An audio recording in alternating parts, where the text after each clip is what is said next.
Assalamu alaikum, my dear students. So today in this lecture, we are going to talk about hematocrit and then we will talk about the plasma proteins.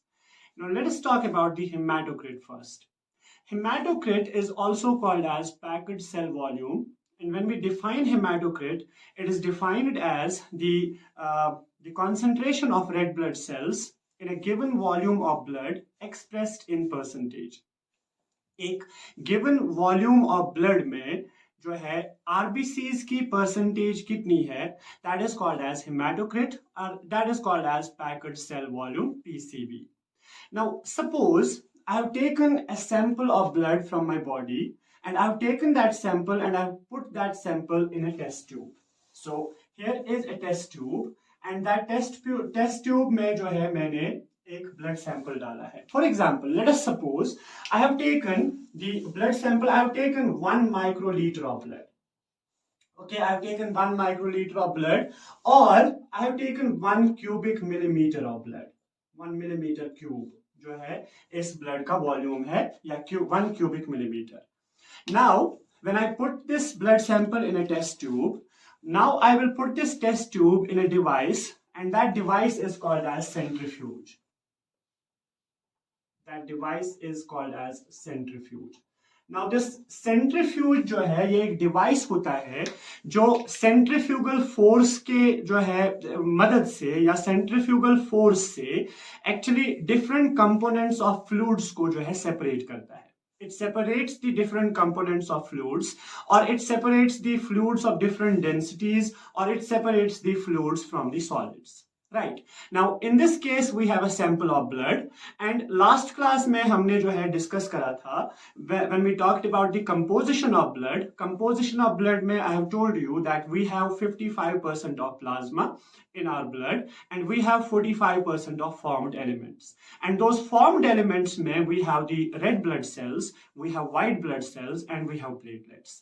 Now when I put this test tube which contains my blood sample in a centrifuge, और centrifuge में जो है मैं इसको जो है centrifugation कराऊंगा और उसके बाद जो है हम देखेंगे कि इस टेस्ट ट्यूब में जो है जो कंपोनेंट्स ऑफ ब्लड है वो सेपरेट हो जाते हैं, और ये सेपरेट इस तरीके से हो जाते हैं कि इसमें जो आरबीसीज है इस ब्लड सैंपल में वो आरबीसीज जो है दे विल सेटल डाउन, वो आरबीसीज जो है इस टेस्ट ट्यूब में नीचे आ जाएंगे. Okay, so these RBCs will settle down. They will appear in the bottom of this test tube. और जो plasma है that will appear on the top of the test tube. So plasma जो है वो ऊपर appear होगा और जो हमारा जो RBCs है they will settle down in this test tube. Fine.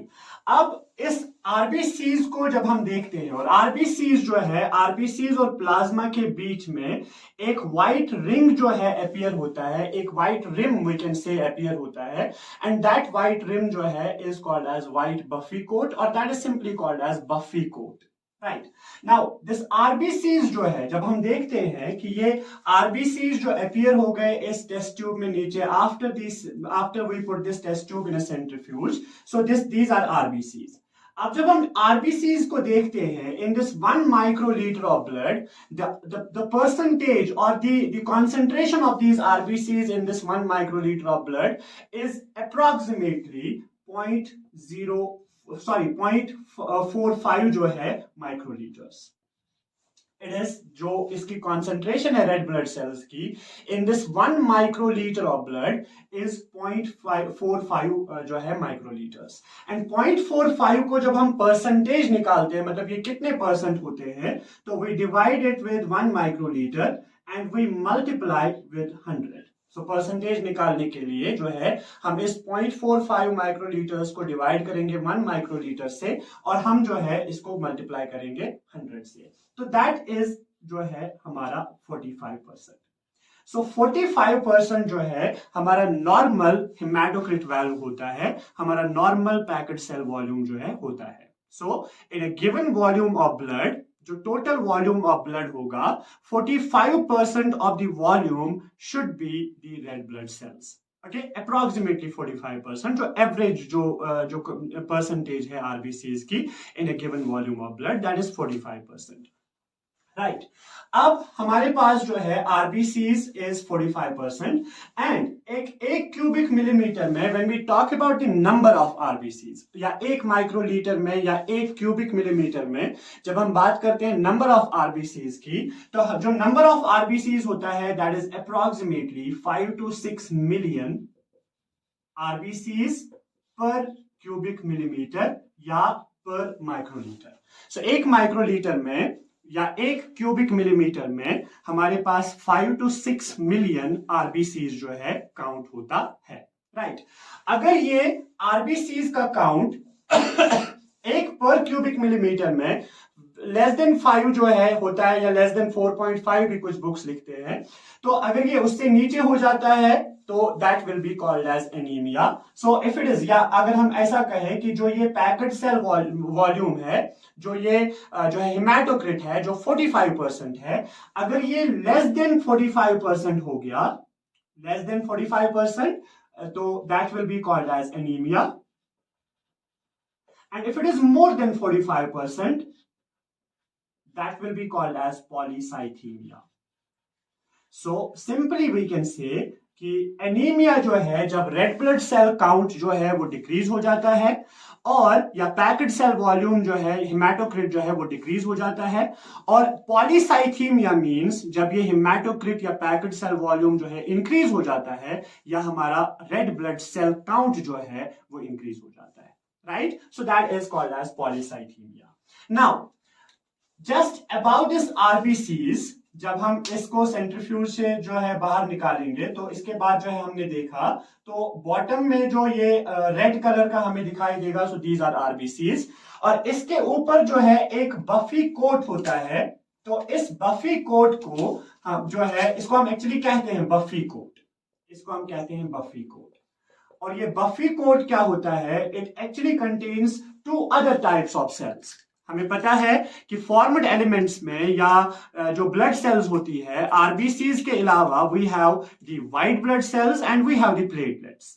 So white blood cells और प्लेटलेट्स जो है वो इस बफी कोट में प्रेजेंट होती है so we have white blood cells and then we have the platelets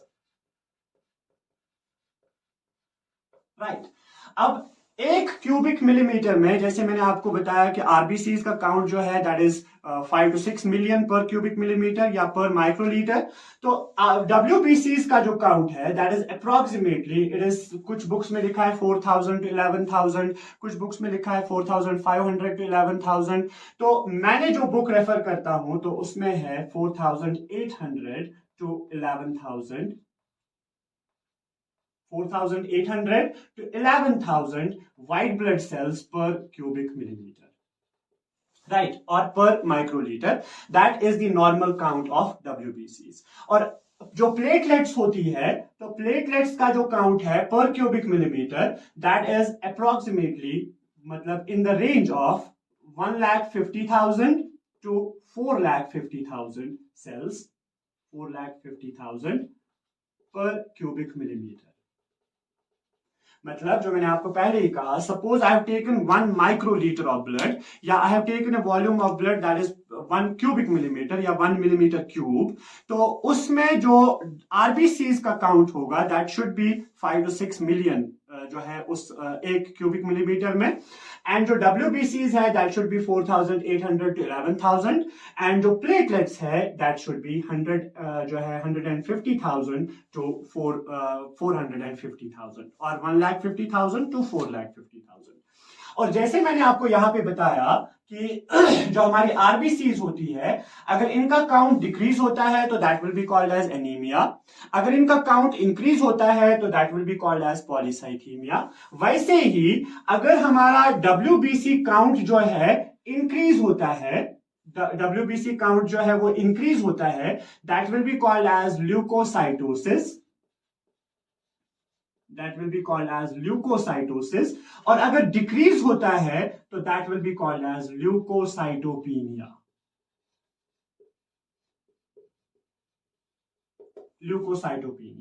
और जो प्लेटलेट्स जो होती है because platelets are also called as thrombocytes अब अगर प्लेटलेट्स का काउंट जो है एबनॉर्मल है, there is variation in the platelet count, अगर प्लेटलेट काउंट इंक्रीज या डिक्रीज हुआ है, तो प्लेटलेट काउंट अगर इंक्रीज हुआ है तो that will be called as thrombocytosis, thrombocytosis, and अगर डिक्रीज हुआ है तो that will be called as thrombocytopenia.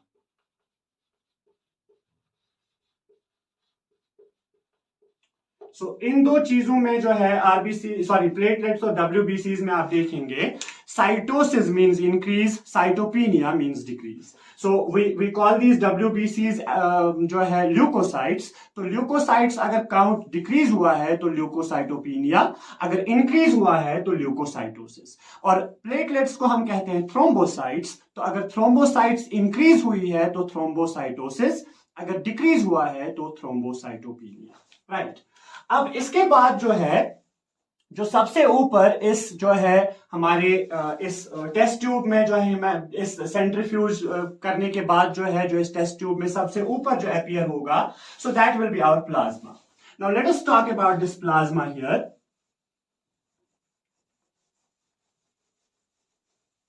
So it will be plasma, and we all know that plasma जो है, it is approximately 55% of the total blood. So this plasma जो है, it is plasma and it makes 55% of total blood. ये हमने composition of blood में देखा था. Now let us talk about कि what actually is present in the plasma, क्योंकि last class में मैंने आपको बताया था कि I will tell you in the next lecture about the composition of plasma. अब प्लाज्मा की जब हम बात करते हैं, because it is that fluid जो है एक्स्ट्रा सेलुलर मैट्रिक्स, जो सेल्स के बाहर जो प्रेजेंट है सारा फ्लूइड इन जो है आरबीसीज, डब्ल्यूबीसीज और प्लेटलेट्स के बाहर, so it is fluid part. So that means definitely जो प्लाज्मा का सबसे पहला एंड इंपॉर्टेंट कंपोनेंट होगा that will B water. So water जो है सबसे ज्यादा इस प्लाज्मा में प्रेजेंट होता है, अप्रोक्सीमेटली 90 to 92% जो है हमारा वाटर इस प्लाज्मा में प्रेजेंट होता है। ओके, और सम बुक्स से इट इज 90%, सम बुक्स से it is 91%, so it is somewhere from 90 to 92%, right. अब इसके बाद जो सेकेंड कंपोनेंट है इस प्लाज्मा का, which is actually our topic today, that is going to be plasma proteins. जो इसमें जो है एक इंपॉर्टेंट जो है कंपोनेंट होता है हमारे इस प्लाज्मा में, that is plasma proteins. And plasma proteins जो है they make approximately 8% of the total volume of plasma, right? So 8% of the total volume of plasma is actually composed of plasma proteins. And plasma proteins जो है we have many smaller proteins present there in the plasma, but जो major plasma proteins है, important plasma proteins है, they are 3 in number. और उनमें जो सबसे पहला है that is albumin. Second is globulin. And the third is fibrinogen. We will talk about all these proteins, but before that let us complete कि इस plasma में और क्या कौन कौन सी चीज जो है प्रेजेंट होती है. So we have talked about water, we have talked about plasma proteins, and then there are other substances present. For example, there are electrolytes. Electrolytes में we have sodium, we have potassium, we have calcium, right? We have chlorine, and we have bicarbonate ions. We have different these electrolytes which are present there in the plasma. Then we have the gases present there in the plasma, and these gases are, for example, we have the oxygen, we have carbon dioxide, we have nitric जो है oxide. तो ये जो है ये gases हमारे इस plasma में प्रेजेंट होते हैं. Then we have nutrients which are present there in the plasma. Nutrients में, for example, we have glucose present there, we have amino acids present there in the plasma, and we have, for example, fatty acids present there in the plasma. So these are the nutrients which are present in the plasma. Then we have other enzymes and hormones present in the plasma. Enzymes and hormones.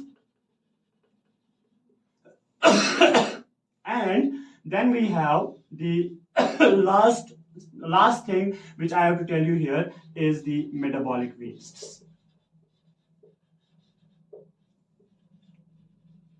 The waste products which are formed during different metabolic processes. For example, we have urea, we have uric acid, we have creatine, we have creatinine. All those waste products जो है, they are present there in the plasma. So plasma का जब हम देखते हैं composition,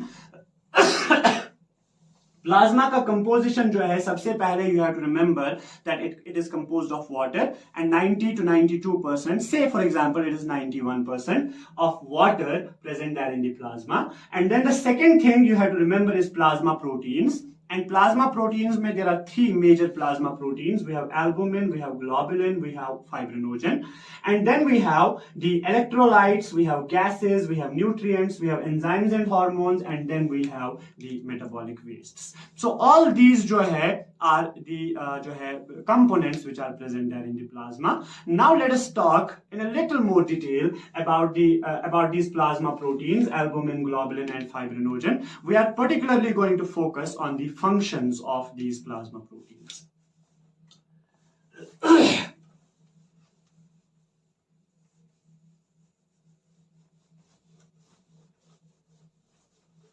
So these plasma proteins जो है, I've told you already that we have plasma proteins. The first one is albumin,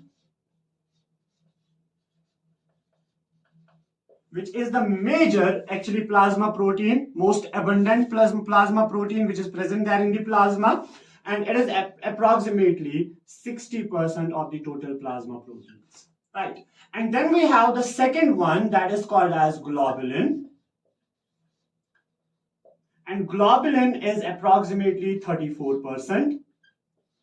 And then we have the third one, that is fibrinogen. And this fibrinogen is approximately 6%. Now, all these plasma proteins, albumin, globulin, and fibrinogen, they are actually synthesized and secreted by liver, right? So, जो हमारा liver होता है, liver is actually going to secrete and synthesize and secrete these plasma proteins, except there are actually three. The globulin globulin are categorized into three types. We have globulin we have the alpha globulin, then we have the beta globulin, and then we have the gamma globulin.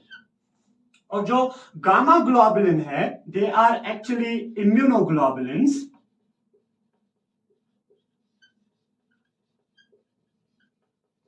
And these immunoglobulins, they, as the name indicates, they are the globulins, they are the proteins which are actually very important for providing us immunity. So these immunoglobulins, they are secreted or they are synthesized by actually plasma cells. And plasma cells जो है are actually जो है हमारी जो B lymphocytes होती है, क्योंकि हमें जो इम्यूनिटी प्रोवाइड करता है that is our lymphocytes. And lymphocytes are of two types. We are going to discuss about that in immunity. They are of two types. We have T lymphocytes and then we have the B lymphocytes.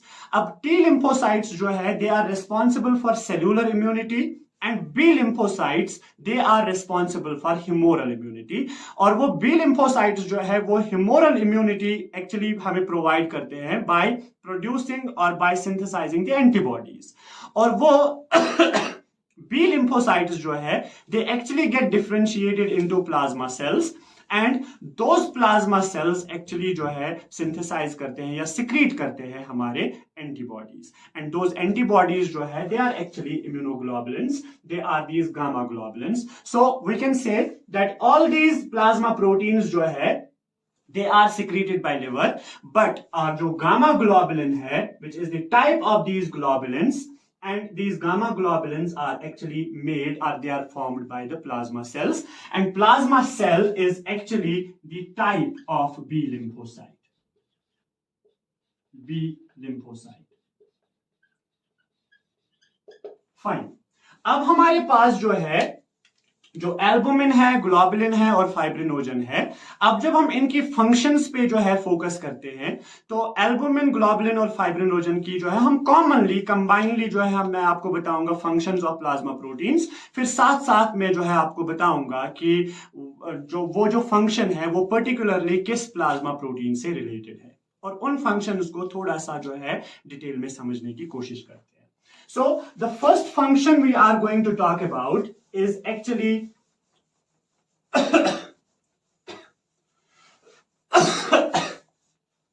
हाँ, so functions में जो पहला function जो हमें discuss करना है, these plasma proteins are very important for maintaining the जो है for maintaining the जो है osmotic pressure।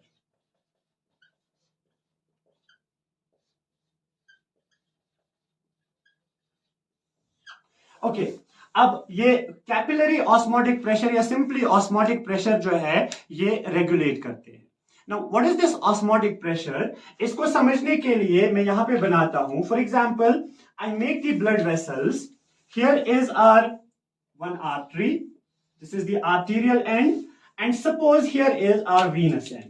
So because I have told you that we have two main types of जो है blood vessels, we have the arteries, we have the veins.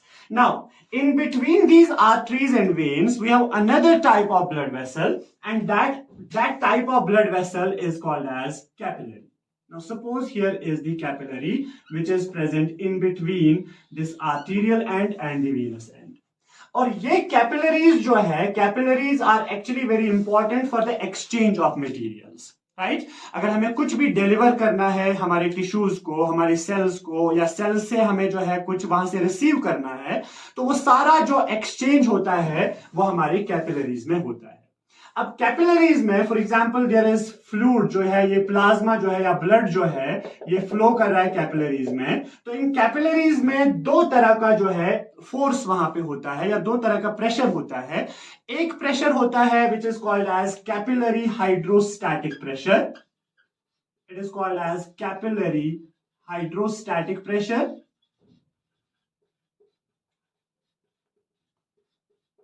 Capillary hydrostatic pressure, ये capillary hydrostatic pressure क्या करता है, ये पुल करता है fluid को, या ये जो है फ्लूइड को हेल्प करता है to move out of the capillaries.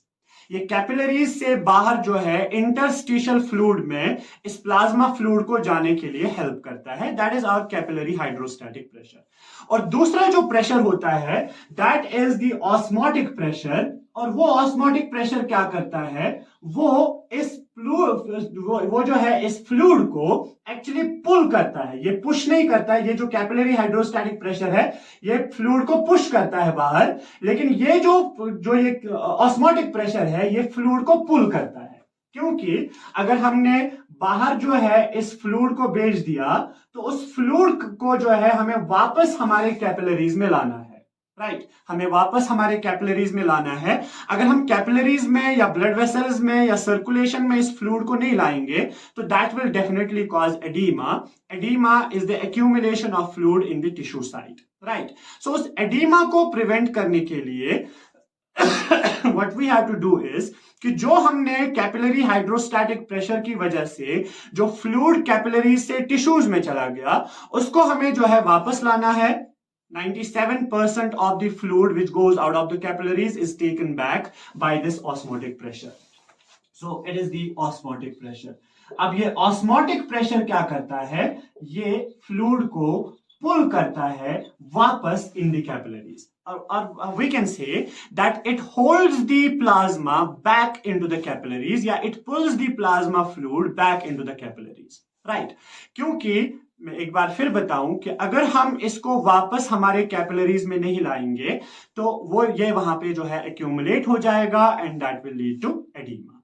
अब इस ऑस्मोटिक प्रेशर के लिए या जो है इस फ्लूइड को पुल करने के लिए वापस there is this important thing we call it as plasma proteins and plasma proteins में most importantly we have the albumin there that albumin is responsible for this osmotic pressure so we can say कि plasma का balance जो है या body fluid का जो balance है उसको मेंटेन करने के लिए we need this osmotic pressure is very very important and for this osmotic pressure this is actually maintained by the plasma proteins and plasma proteins mein most importantly it is actually maintained by albumin, right? So this is the first function we should remember about the plasma proteins कि ये हमारे plasma या हमारे body fluid की balance को maintain करता है क्योंकि ये जो प्लाज्मा प्रोटीन्स है they help us in osmotic pressure या ये जो है ऑस्मोटिक प्रेशर वहां पे जो है क्रिएट करते हैं जिसकी वजह से हम इन कैपिलरीज में या ब्लड वेसल्स में इस फ्लूइड को जो है वापस पुल कर सकते हैं. It is because of these plasma proteins. So that is the first function we should remember about the plasma proteins. Then the second function we have to remember is the transport of substances. We have to remember about the about the functions of these plasma proteins, that is transport. अब transport के लिए again हम जो है blood में different चीजों को transport करते हैं और transportation for example different proteins को डिफरेंट लिपिड्स को हम जो है ट्रांसपोर्ट करते हैं, डिफरेंट हार्मोन्स को हम ट्रांसपोर्ट करते हैं. तो उनको ट्रांसपोर्ट करने के लिए जो है we need some transporter proteins there in the plasma and those transporter proteins का जो काम है that is done by these plasma proteins. अब प्लाज्मा प्रोटीन्स में फॉर एग्जाम्पल एल्बुमिन ये जो है ये भी काम करता है हमारा as transporter protein that plasma में. और जो हमारे ग्लोबुलिन्स है वो ग्लोबुलिन्स भी जो है एक्ट करते हैं as transporter proteins. For example we have a transporter protein there in the blood that is called as thyroxine binding globulin.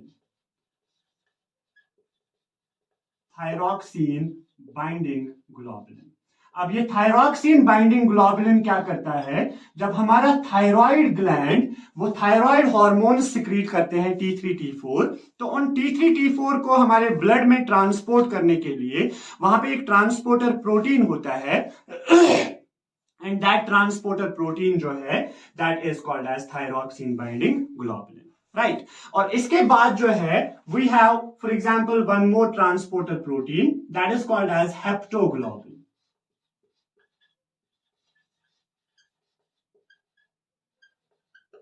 This haptoglobin जो है ये एक्चुअली ट्रांसपोर्ट करता है हीमोग्लोबिन. हीमोग्लोबिन जब वो जो है बाहर आ जाता है फ्रॉम द डेड आरबीसीज, क्योंकि आरबीसीज का जो लाइफ स्पैन होता है दैट इज 120 डेज, और उसके बाद जो है उन आरबीसीज का डिस्ट्रक्शन होता है और डिस्ट्रक्शन के साथ उन आरबीसीज में जो हीमोग्लोबिन होता है वो इन आरबीसीज से जो है बाहर आ जाता है और उसको हमारे ब्लड में ट्रांसपोर्ट करने के लिए we need a transporter protein that is called as the haptoglobin, right. So there are different there is जो है देयर आर डिफरेंट जो है दीज ट्रांसपोर्ट प्रोटीन्स जो हमारे जो है डिफरेंट चीजों को ट्रांसपोर्ट करते हैं हमारे ब्लड में, और वो most importantly that is done by the albumin and then that is done by the globin proteins, right. और globin proteins में we have different other types as well. For example globin proteins जो है we have the और वो हम जो है functions में discuss करते हैं, तो तब हम जो है मैं आपको बताऊंगा कि they are actually the type of globin proteins. The third function we are going to talk about is actually these plasma proteins, they act as buffers, right. They act as buffers, और buffers मैंने आपको last class में बताया था, these are the chemicals जो actually हमारे acid base balance को regulate करते हैं, जो हमारे एसिड बेस बैलेंस को मेंटेन करते हैं. मैंने आपको बताया था कि हमारा ब्लड जो है it is very important for the regulation of acid base balance, क्योंकि हमारे ब्लड में होता है हमारा जो है हीमोग्लोबिन जो होता है that also act as buffer, but here we are talking about plasma proteins. Plasma proteins also act as buffers, and those buffers जो है जो स्ट्रॉन्ग एसिड्स एंड बेसिस को वीक वंस में कन्वर्ट कर देते हैं. In this way they actually maintain the acid base balance, they regulate the acid base balance, they regulate the pH, right. So these plasma proteins जो है they also act as buffers. इसके बाद these plasma proteins are very very important for the coagulation. Coagulation is actually clotting of blood. Clotting of blood. अगर आपको याद हो मैंने आपको बताया था कि ब्लड की जो फंक्शंस होती है उनमें एक प्रोटेक्टिव फंक्शन में मैंने आपको बताया था कि अगर हमें कोई भी इंजरी होती है तो हमें लॉस ऑफ ब्लड से ब्लड खुद ही प्रिवेंट करता है, क्योंकि इस ब्लड में ब्लड के ही कंपोनेंट्स एक्चुअली जो है एक क्लॉट फॉर्म करते हैं और उस क्लॉट फॉर्मेशन की वजह से हम उस ब्लीडिंग को स्टॉप कर देते हैं, राइट. और वो कोएगुलेशन जो है वो भी plasma proteins are very important for that, क्योंकि कोएगुलेशन के लिए जो मतलब इंपॉर्टेंट होते हैं दे आर क्लॉटिंग फैक्टर्स. और क्लॉटिंग फैक्टर्स में जो है एक एक्चुअली प्लाज्मा प्रोटीन जो मैंने आपको बताया था, we have albumin, we have globulin, then we have fibrinogen. वो फाइब्रिनोजन जो है that is very very important for the coagulation process. Fibrinogen that is one of the plasma proteins. And then definitely इस coagulation के लिए we need other clotting factors, and these clotting factors are actually the types of globulin proteins, right. They are the types of globulin proteins, those clotting factors. So all those clotting factors are very important for the coagulation process. और coagulation process के लिए जो है हमारे पास fibrinogen होना चाहिए, which is one of the plasma protein, and then we need other clotting factors. They are the type of globulin proteins. So in short we can say कि हमारे जो plasma proteins है वो हमें coagulation में भी help करते हैं, right. And then we have another function of these plasma proteins, and that is determination of blood group. Determination of blood group.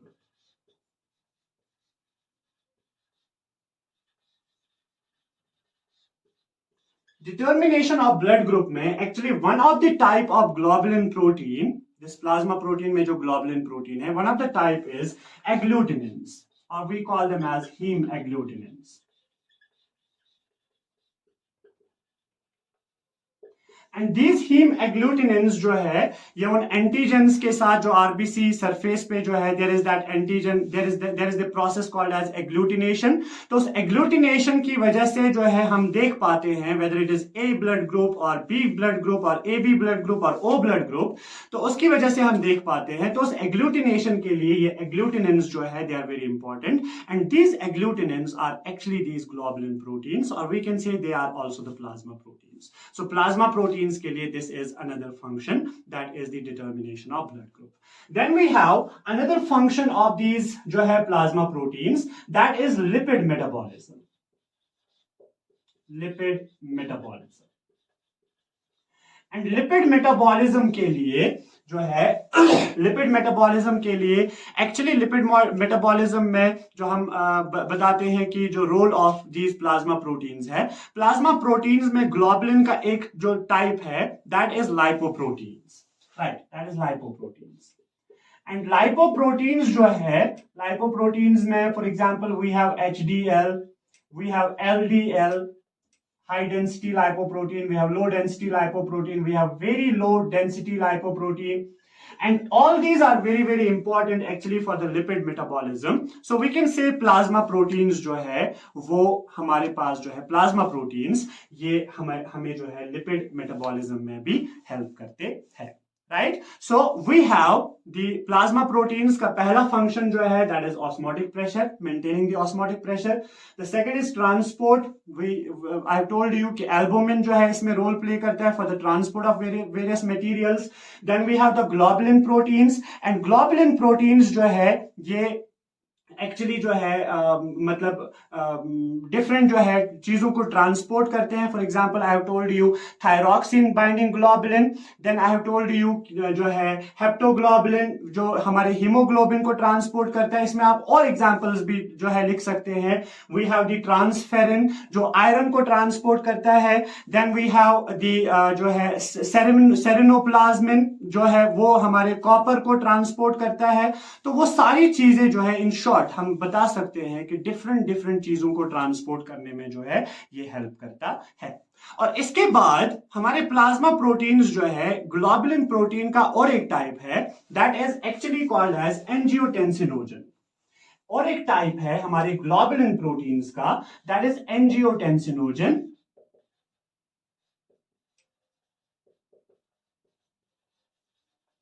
ये हम आगे देखेंगे हमारे रीनल सिस्टम में कि जो हमारा ब्लड प्रेशर रेगुलेशन होता है इसके लिए एक इंपॉर्टेंट मैकेनिज्म होता है, that is renin angiotensin aldosterone system. और रेनिन एंजियोटेंसिन एल्डोस्टेरॉन सिस्टम जो है उसके लिए जो सबसे पहली चीज है दैट इज रेनिन जो है, रेनिन एक्चुअली कन्वर्ट करता है एंजियोटेंसिनोजन को इनटू एंजियोटेंसिन 1, राइट। और एंजियोटेंसिन 1 फिर कन्वर्ट होता है एंजियोटेंसिन 2 में, और angiotensin 2 actually is very important for the regulation of blood pressure. अब जो वो रेनिन जिसको कन्वर्ट करता है into angiotensin 1 that is called as angiotensinogen. वो एंजियोटेंसिनोजन जो है that is the type of globulin proteins. So we can say कि हमारा रेगुलेशन ऑफ, अगर हमारे पास एंजियोटेंसिनोजन नहीं होगा तो हम एंजियोटेंसिन 1 को भी नहीं बना पाएंगे। एंजियोटेंसिन 1 नहीं होगा तो एंजियोटेंसिन 2 नहीं होगा, तो हम ब्लड प्रेशर को रेगुलेट नहीं कर पाएंगे। तो हमारे पास जो है ग्लोबुलिन प्रोटीन का एक टाइप है दैट इज एंजियोटेंसिनोजन। तो उस एंजियोटेंसिनोजन की वजह से हम कह सकते हैं कि हम ब्लड ग्रुप हम जो है रेगुलेशन ऑफ ब्लड प्रेशर जो है वो कर सकते हैं। इसके बाद जो एक जो है टेस्ट हम करते हैं that is called as erythrocyte sedimentation rate. Erythrocyte sedimentation rate. अब एरिथ्रोसाइट सेडिमेंटेशन रेट जो है ये एक टेस्ट होता है। इसमें हम देखते हैं कि किस रेट से एरिथ्रोसाइट्स जो है वो सेडिमेंट होते हैं। अभी इस टेस्ट ट्यूब में हमने देखा था, हमने सेंट्रीफ्यूज में डाल के जो है एरिथ्रोसाइट्स को सेडिमेंट कराया था। एरिथ्रोसाइट्स जो है वो नीचे आ गए थे because of the increase density there. लेकिन एरिथ्रोसाइट सेडिमेंटेशन में हम सेंट्रीफ्यूज में डाले बगैर हम देखते हैं कि किस रेट से एरिथ्रोसाइट्स जो है वो जो है सेडिमेंट होते हैं नीचे। तो उसके लिए भी हमारे प्लाज्मा प्रोटीन्स का जो है रोल रहता है, right. And most important thing जो इन प्लाज्मा प्रोटीन्स का काम है that is actually providing us immunity. क्योंकि मैंने आपको अभी बताया था, जब मैंने आपको बताया था कि इनको कौन जो है प्रोड्यूस करता है इन जो है प्लाज्मा प्रोटीन्स को, मैंने आपको बताया कि they are produced by liver except that gamma globulin, and gamma globulin is actually immunoglobulin. These immunoglobulins जो है immunoglobulins, they are actually antibodies, and these antibodies जो है they are very important for providing us humoral immunity. या we can say कि जो ये immunoglobulins है ये जो है सिक्रीट होते हैं by plasma cells, and plasma cells are the types of जो है बी लिम्फोसाइट्स। तो वो बी लिम्फोसाइट्स जो है they are very important for giving us the humoral immunity by secreting और by producing these antibodies. So in this way हमारे जो plasma proteins है, because immunoglobulins are the type of globulin proteins, तो ये immunoglobulins जो है हमें immunity भी प्रोवाइड करते हैं। One more important thing is we have the complement proteins which are present there in the plasma.